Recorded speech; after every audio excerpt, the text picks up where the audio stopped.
Hace poco más de 2 meses, el comisionado parlamentario Juan Miguel Petit envió una carta al presidente de la República, Tabaré Vázquez, en la que solicitaba que el estado de las cárceles fuera considerado en la agenda del diálogo multipartidario sobre seguridad pública.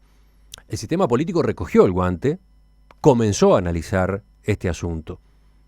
Pero, mientras tanto, la situación en algunos de esos centros llega a ser grave y explosiva. Un caso especialmente preocupante se da en los módulos 8, 10 y 11 del COMCAR, donde en lo que va del año, 5 personas murieron en episodios violentos y otras 50 fueron heridas con arma blanca. Los datos aparecen en un informe específico sobre ese lugar que el doctor Petit remitió la semana pasada al Poder Legislativo. ¿Qué pasa? ¿Por qué ocurren esos episodios? ¿Qué soluciones deberían implementarse? Vamos a conversar en los próximos minutos con el doctor Juan Miguel Petit, comisionado parlamentario para el sistema carcelario desde octubre del año pasado. Juan Miguel, buen día. Gracias por acompañarnos. Buen día, Emiliano. Un gusto estar acá y con tu audiencia. Encantado. En este informe de la semana pasada, usted reconoce que en los últimos 6 años se ha iniciado un proceso de reformas en el sistema penitenciario muy significativo. Sí. Que puso freno a un proceso de deterioro de varias décadas. ¿Cómo es? ¿Mínimamente podemos explicar en qué ha consistido este proceso de modernización? Sí, en una frase diría estábamos muy mal, tan mal que creo que quizás ni siquiera nos habíamos dado cuenta porque el tema no estaba del todo en la agenda. Mejoramos mucho en algunos rubros, pero seguimos estando muy mal. O sea, en los últimos 6 años se logró, por ejemplo, conformar un sistema único, un sistema nacional. Antes cada cárcel departamental dependía de la jefatura de policía. Se ingresó personal técnico, se ingresó personal civil. Se habilitó, por ejemplo, la presencia de salud pública, muy importante. Antes la salud era muy poca y era una salud manejada con un criterio vertical administrativo, la salud policial. Ahora es una salud independiente, que es muy importante que el médico sea independiente. Se realizaron nuevos emprendimientos, se bajó el hacinamiento, se aumentó la transparencia, se mejoró los controles, por más que hay cada periódicamente algún problema de ingreso de sustancias ilegales o se encuentran distintos problemas, mejoró el control de legalidad sobre los establecimientos. Bajó la violencia, digamos, abusiva. Ahora, sin embargo, seguimos estando muy mal, porque hubo una explosión demográfica en el país, en un país muy estable poblacionalmente. En poco menos de 20 años casi se triplicó la población penitenciaria, y por tanto es un problema muy grande, con más todos los cambios sociales que hay, los cambios de la drogadicción, crimen organizado, deterioro educativo, la caída de los jóvenes, la salida de los jóvenes del sistema educativo genera una cantidad de problemas que se van encadenando y terminan muchas veces en episodios de violencia, y por lo tanto el problema penitenciario se ha vuelto un problema central, ya no es un problema solamente limitado a un grupo particular, sino que tiene que ser visto como un tema central de políticas sociales, ¿no? Entonces, por eso creo que sigue en agenda y por eso seguimos encontrando aspectos muy serios de la situación en la que estamos y que por lo tanto, si no se resuelven esos aspectos, todo lo logrado se puede perder. Mencionó al pasar el aumento de la población carcelaria. ¿Cómo nos coloca la actual población carcelaria en el contexto de la región? Y bueno, nos coloca muy mal desde el punto de vista de que estamos con más de 300 presos cada 100.000 habitantes. Somos de los países más altos de América Latina, de América Latina. No es una buena noticia. Uruguay claramente no es el país que tenga mayor inseguridad. Tiene una tasa de homicidios importante y elementos de violencia muy importantes como son, por ejemplo, el suicidio, los accidentes de tránsito, la violencia doméstica. A veces cuando se piensa en violencia se piensa solamente en el arrapí, en el arrebato. Entonces, esa tasa de internación en cárceles es muy alarmante en el sentido que la cárcel tiene que ser la última medida. Ahí tiene que haber otra cantidad de medidas educativas, de prevención, alternativas, de sanciones por día, por horas, por noche. Y es como tener un hospital que sea todo CTI. O sea, que te duele la barriga y te internan en el CTI. No es un buen camino ese. A lo largo de estos meses, y según dice el propio informe que se presentó el jueves en el Parlamento, su oficina está poniendo foco en una cantidad limitada de centros, ¿no? Especialmente los del área metropolitana. ¿Por Sí. qué? Bueno, no es que estemos poniendo foco en una cantidad limitada, porque en realidad lo estamos recorriendo todos. Yo ya estuve en todos los 30 centros del país. Bueno, en realidad, para ser exactos, me falta Trinidad, que es una pequeña unidad que se iba a cerrar, que tiene unas 15 personas, más los lugares que tienen que ver con el sistema, como es donde hay personas, por ejemplo, imputables en el Hospital Vilar de Bo, en el Hospital San Boa, que hay una sala hospitalaria.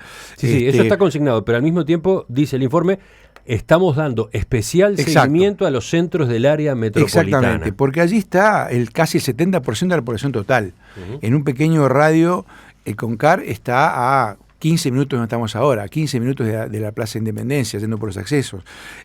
Cuando hablamos de los centros del área metropolitana, estamos hablando del CONCAR, Libertad, la cárcel de Canelones, Punta de Rieles y el Centro Metropolitano Femenino. Femenino de Mujeres, que está en Colón. Y bueno, allí son, Libertad, CONCAR, Canelones, son todavía los macropenales. Y ni que hablar, CONCAR, donde está 1 de cada 3 presos del país, está allí en el CONCAR.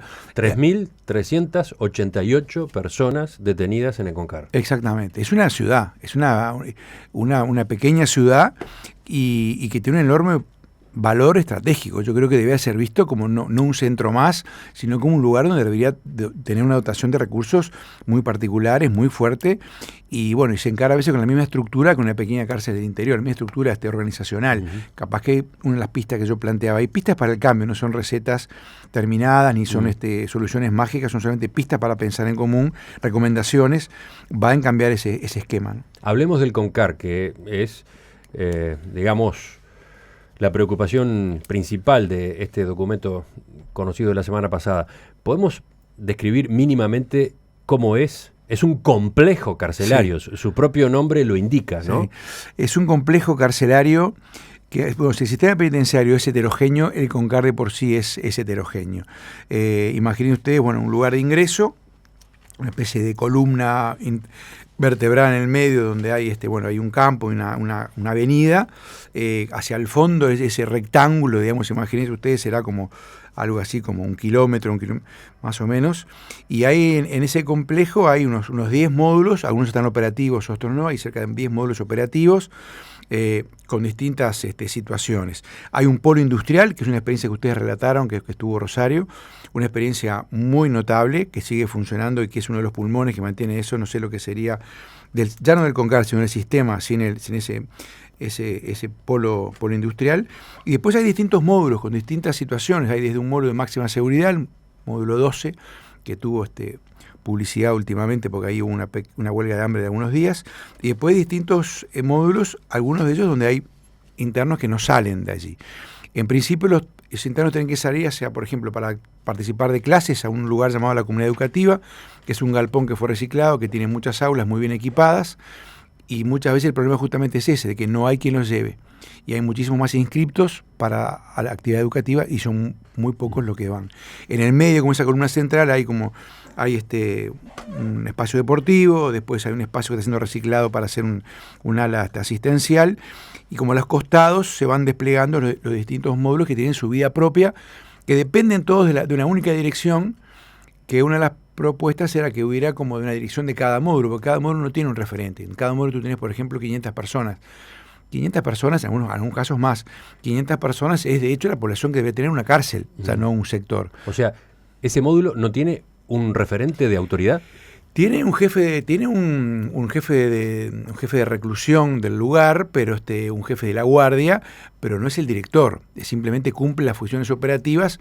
Es un funcionario policial que por lo tanto la tarea que hace es custodial, llevar y traer a los internos, controlar, vigilar, pero no hay un responsable socioeducativo que diga, bueno, al señor tal tiene tal problema, se acaba de enterar que tiene un familiar enfermo, quiere estudiar y no puede salir, quiere trabajar en tal cosa, tiene tal realidad, sale de la cárcel dentro de 6 meses, eso es otro gran problema. No hay una alerta temprano de cuando la gente sale de la cárcel como para preparar el aterrizaje. Muchas veces la salida, ese es un tema que estamos conversando con las autoridades y también con el Poder Judicial. Sigue siendo una realidad presos que salen de pronto a las 11 de la noche y se van caminando desde allí a Montevideo. O sea, todas son señales de que tenemos allí, pese a los avances logrados, tenemos una fábrica de violencia. pero porque no tenemos los dispositivos socioeducativos desplegados con toda la potencialidad que deberían tener. Sí. Ese dato de que cuando un preso es liberado, eso puede llegar a ocurrir a las 11 de la noche, se lo deja en la puerta y arreglate como puedas. Ocurre. Es una señal de, ¿cómo llamarlo? ¿No? De deshumanización. Es una señal de uruguayés, de esa descoordinación institucional, de normativas, porque hay una normativa legal en la cual la persona, cuando llega la sentencia, la resolución judicial, tiene que ser liberado. La responsabilidad es muy grande para el juez y para las autoridades si no lo liberan. La persona quiere salir. Entonces, bueno, ahí hay una serie de dispositivos que hay que rever de qué manera se puede coordinar eso. Eso, digamos, la salida. Después viene el aterrizaje, la posibilidad de un empleo, la posibilidad de tener ya preparado en qué se va a ocupar. Muchas veces la persona que está privada de libertad no tiene un proyecto de vida, o tiene un proyecto que es una fantasía, y luego cuando sale se cae a pedazos.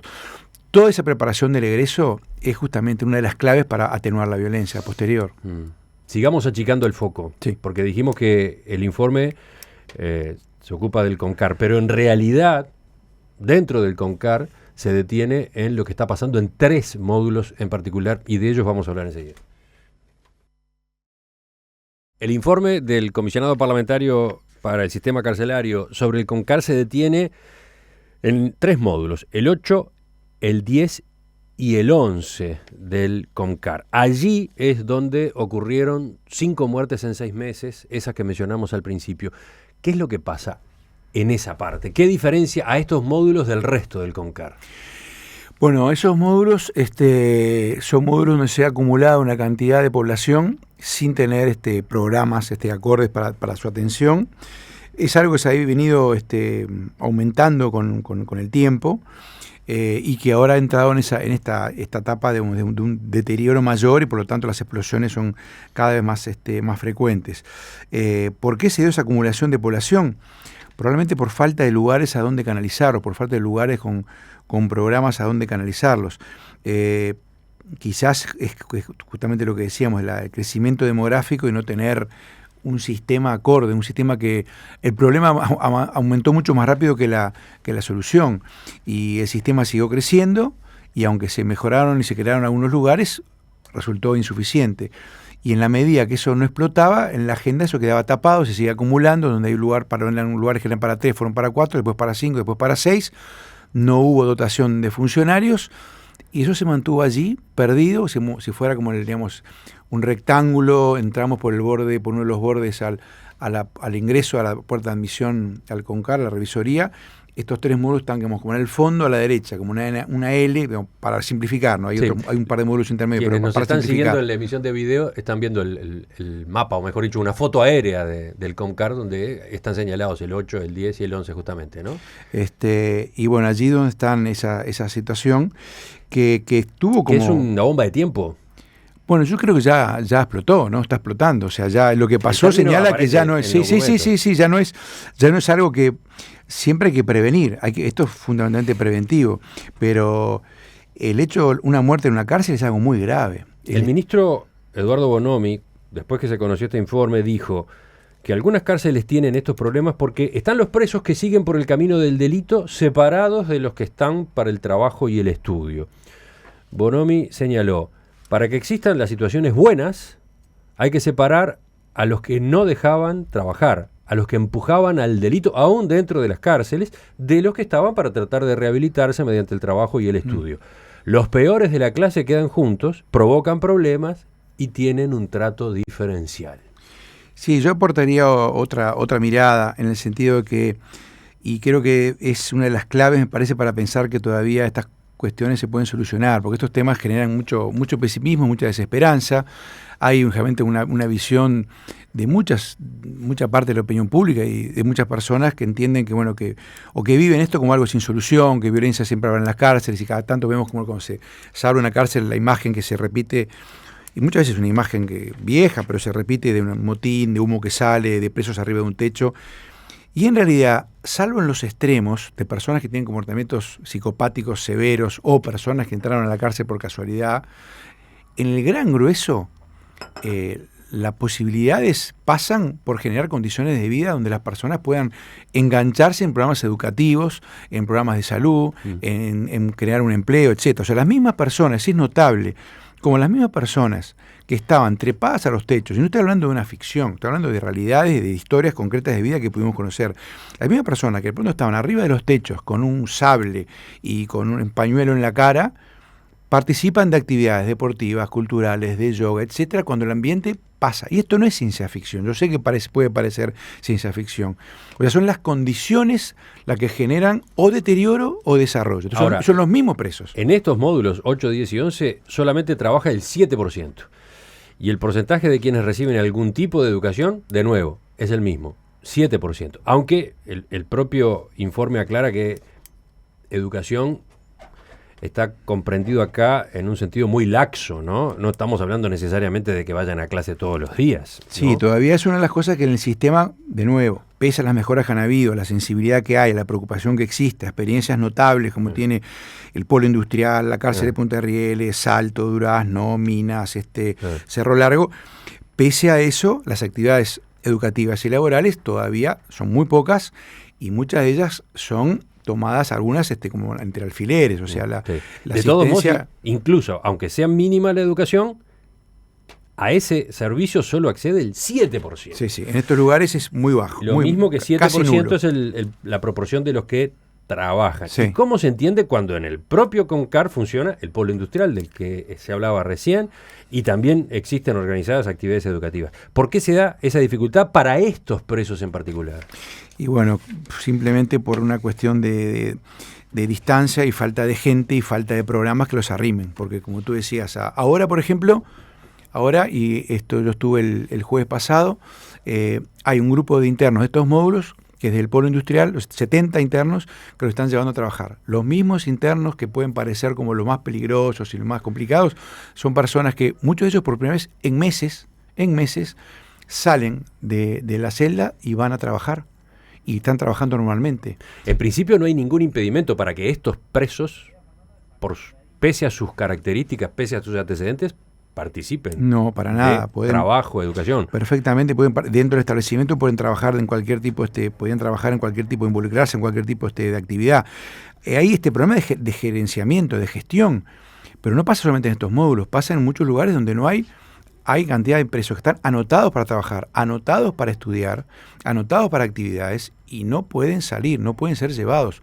Por falta de personal. El sistema no da abasto, ese es el sistema no da abasto, claro, no da abasto y no genera todavía, por falta de una mirada y de una capacidad de actividad educativa, no genera alternativas. Porque, por ejemplo, si nos basamos solamente en la desconfianza, obviamente, se requiere miles de funcionarios para cada uno que cuide, que se traslade, que custodie a un interno. Ahora, en muchos lugares se logra que haya monitores educativos, que haya responsables, que haya grupos educativos en los cuales se responsabilicen, se haga ese traslado, o que se establezcan en los módulos áreas educativas, dividir la gestión. O sea, la solución no es solamente invadir y llenar de funcionarios y más funcionarios.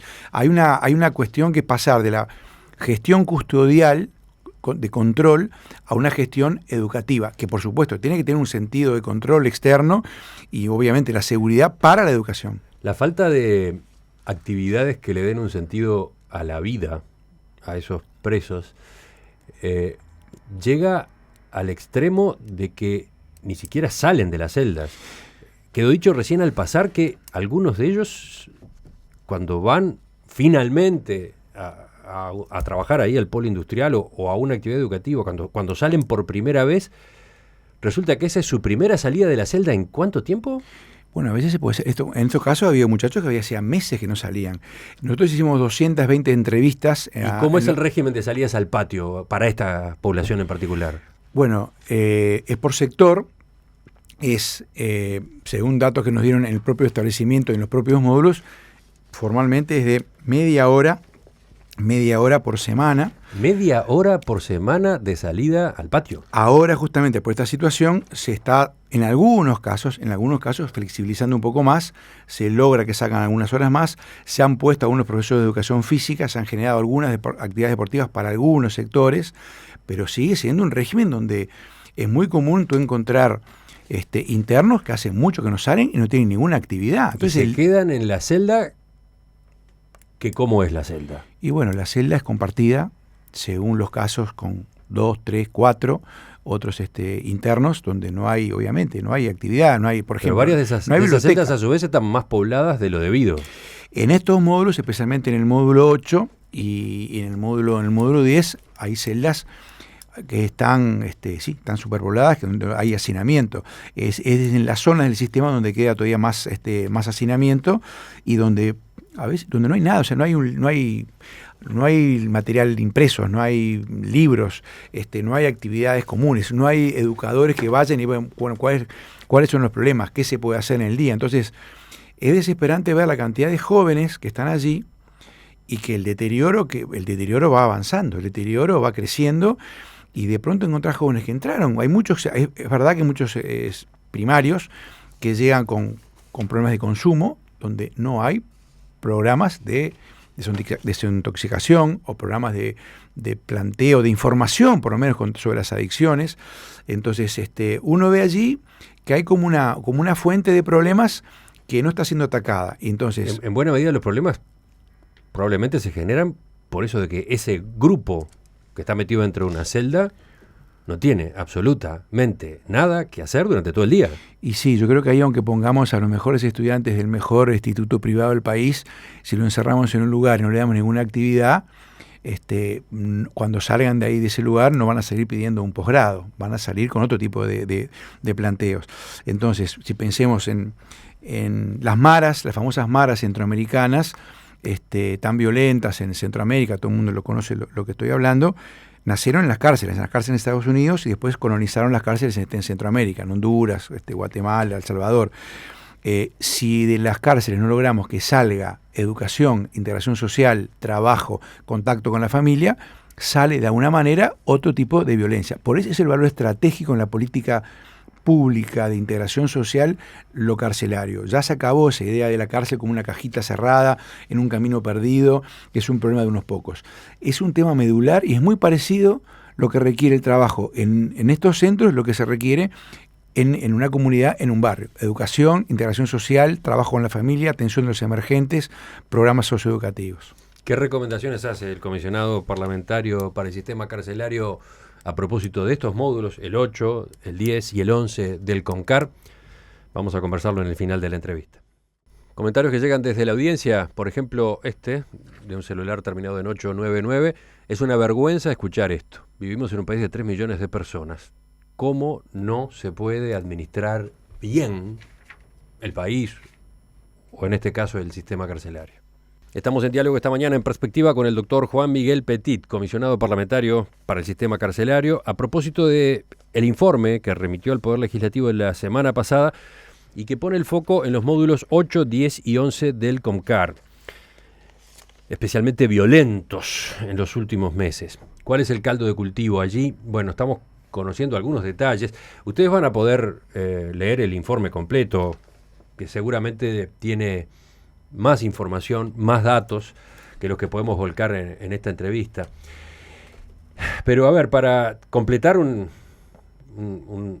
especie de diagnóstico o algunas pinceladas de diagnóstico, un oyente consulta: Juan, quiere saber cómo es el contacto de los reclusos con la realidad exterior. Bueno, yo le decía hace un ratito que la realidad es muy heterogénea, ¿no? Tú de pronto allí tenés en la comunidad educativa, puede haber un grupo de internos. Por ejemplo, nosotros estamos haciendo todos los jueves, ahora los miércoles, con un grupo de promoción de derechos humanos, y allí hay un grupo de internos que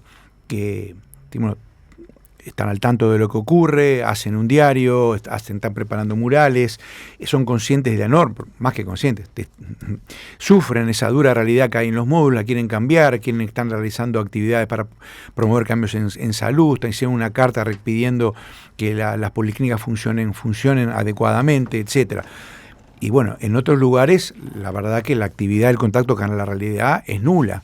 Entonces eso es una realidad muy extrema en algunos sectores y contradictoria, porque creo que es muy bueno pensar también, es verdad todo lo que están diciendo los oyentes, es muy desesperante, pero yo a veces trato de ser cuidadoso en el sentido que hay mucha gente haciendo cosas buenas en las cárceles hay muchas cosas que funcionan, hay muchas experiencias muy notables.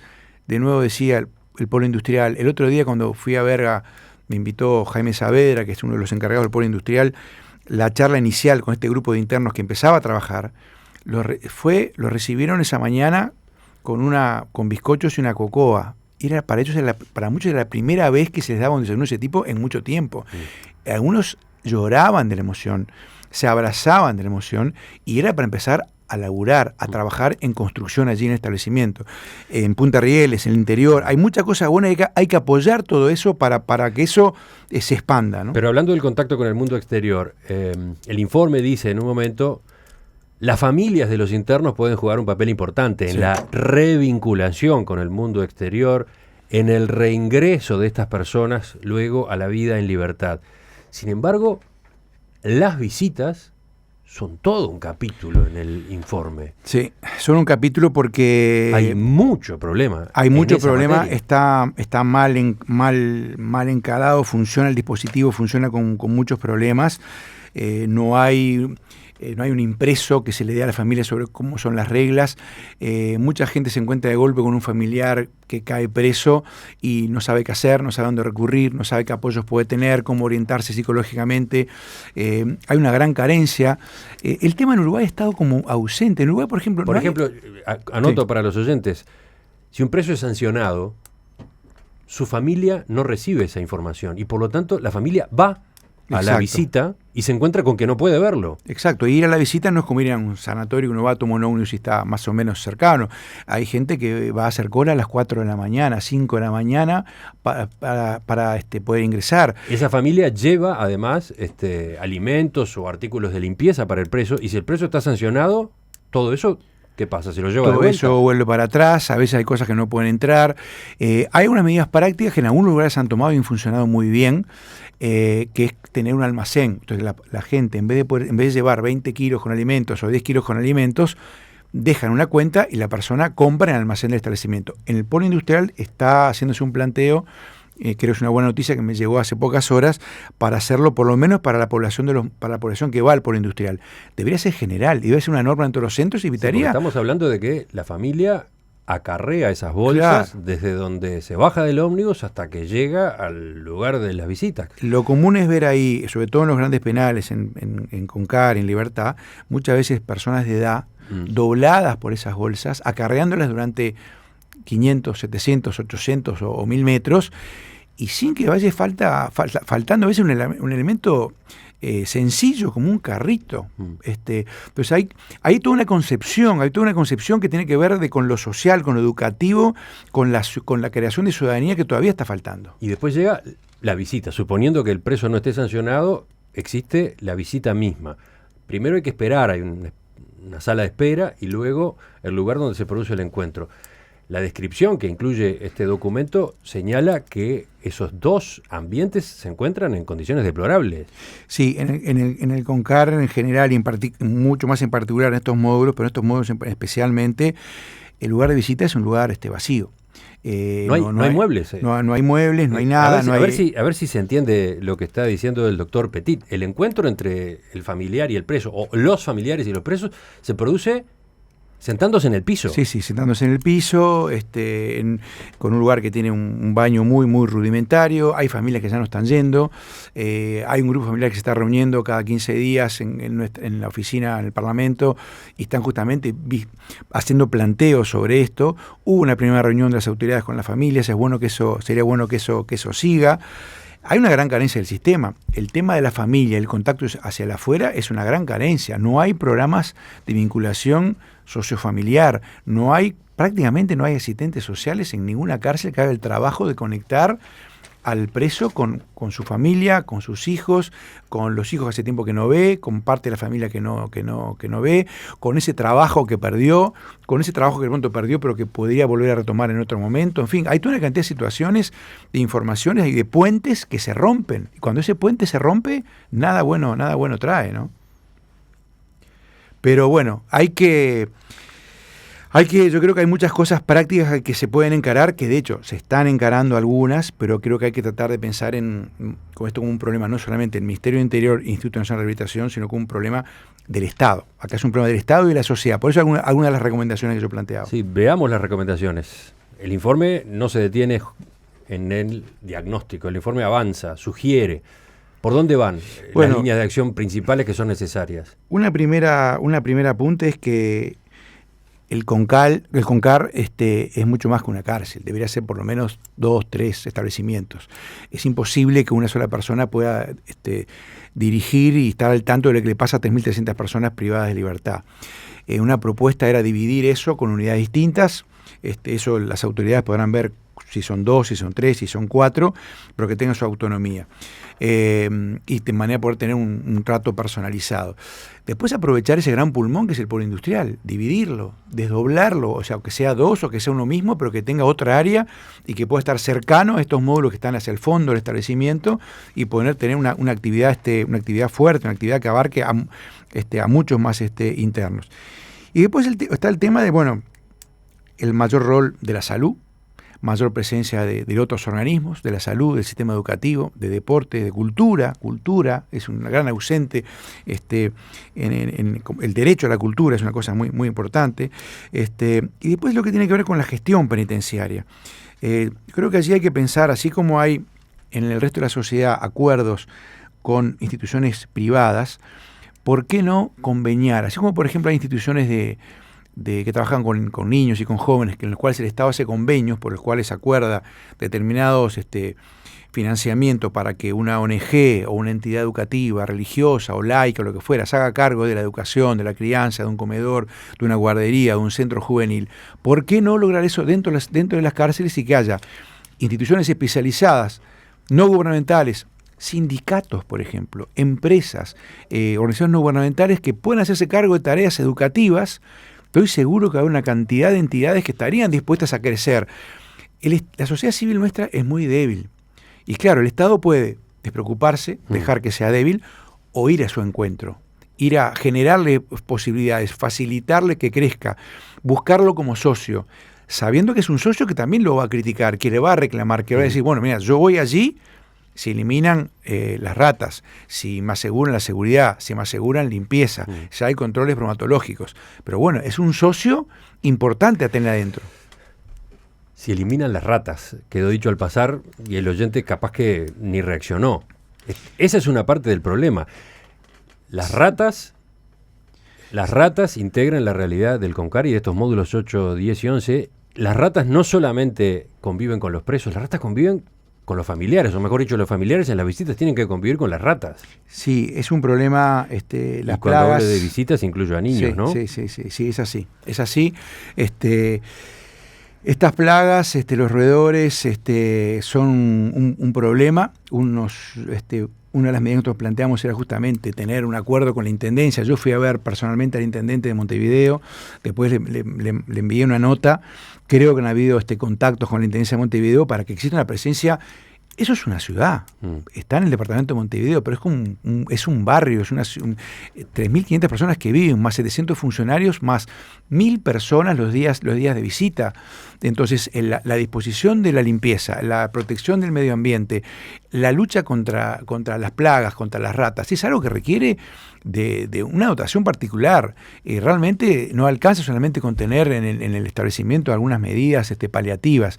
Es muy importante además dar la señal, involucrar además a los internos en el combate de este tipo de problemas, de la limpieza. Hay una cantidad de espacio verde que se podría utilizar y que hoy es un auténtico lodazal sin sentido. Entonces hay que romper todo eso. Por supuesto que hay recomendaciones a propósito del sistema de visitas. Sí, el sistema de visitas tienen que ver con el cambio del lugar, que el lugar sea amigable, que el lugar tenga, que ese lugar también tenga un responsable, que haya una persona cuando en la visita hay muchas veces fricciones, y es verdad que ha habido muchos problemas a veces al ingreso, y a veces se detectan problemas, personas que quieren entrar a algunas sustancias ilegales o elementos que no están para utilizados. No son la mayoría de las visitas de ninguna manera, la gran mayoría va a visitar a su familiar. Pero entonces, para esas situaciones de fricción, que haya un responsable, que haya una persona que dé la cara y diga, yo soy el funcionario tal, hoy estoy a cargo del dispositivo de visita.